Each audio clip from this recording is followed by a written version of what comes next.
And this is from Catherine. Please explain in depth all about nurses who went along with the lying propaganda of being overwhelmed in hospitals while they were actually practicing TikTok dances, and also nurses of death, and how they could have killed their patients with meds and not catch on or just continue even though they started realizing it. Well, see, guys, that's the problem, is that they weren't realizing it, because what happened was propaganda messaging was out there. The media, and everywhere you looked, on every news source, on your phone, on your laptop, everywhere, they were talking about the hospitals being overwhelmed. And just wait your turn. It's coming to a city near you. So there was a lot of time where we had downtime. I was watching videos because people were so afraid to come into the hospital. And so that's the thing. It's the propaganda that overwhelmed the hearts and minds of people. And that's what I get into in my book, Rare Courage, is that propaganda messaging, when it's successful, people lose their ability to critically think and they operate on emotion. Or she goes on to say, my grandmother was killed with a cocktail clearly given to her the evening after we all agreed for her switch over to hospice status, which we were told to do so that we could visit her for her birthday. They said if we just let them change her paperwork, she could then receive visitors. Horrible. Your loved one is knocking on death's door to have people come in. The advocate should never have left the bedside.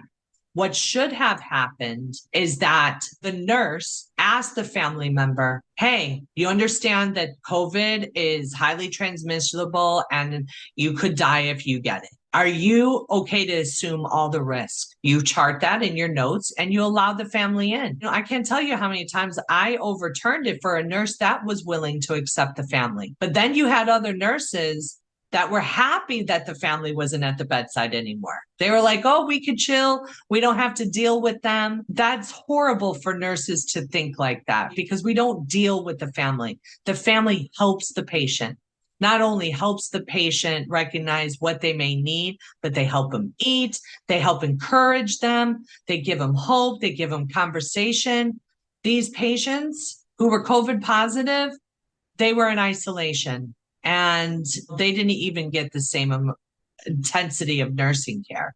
Or doctors. If we just let them change her paperwork to hospice, she could then receive visitors. She never even changed rooms, but we didn't realize that. By that change, they would then give her painkillers, paralytics, and sedatives she had always refused without anyone's knowledge. We found out months later from the billing notes because someone suggested to do that. We remember the nurse telling us at least we were able to say goodbye, and how her death would probably end up saving lives because it would make room for care for them as they expected a flood of COVID patients as the pandemic was just starting. Horrible that they would even think that. But again, propaganda, thinking that they're getting flooded with patients coming in when people are still, we weren't pulling bodies off the street. People were dying in the hospital. For me, I knew that the measures that they were instituting, staying home, locking down,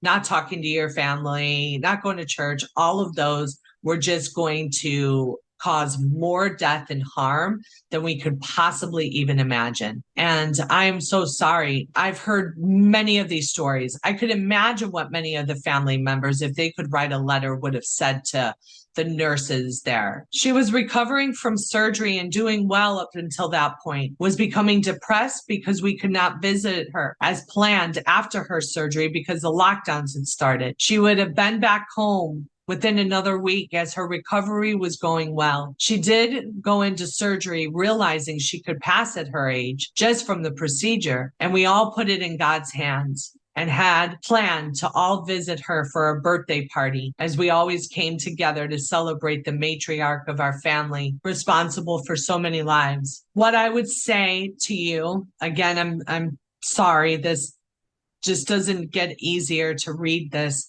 And this is a big reason why I recorded what was happening and show the world and for them to decide for themselves. but I would suggest going to 1000widows.org. What is happening is we are interviewing nurses who are volunteering to go through medical records. We're not at the stage of receiving it, but that is what we expect to happen. We expect for justice to be served.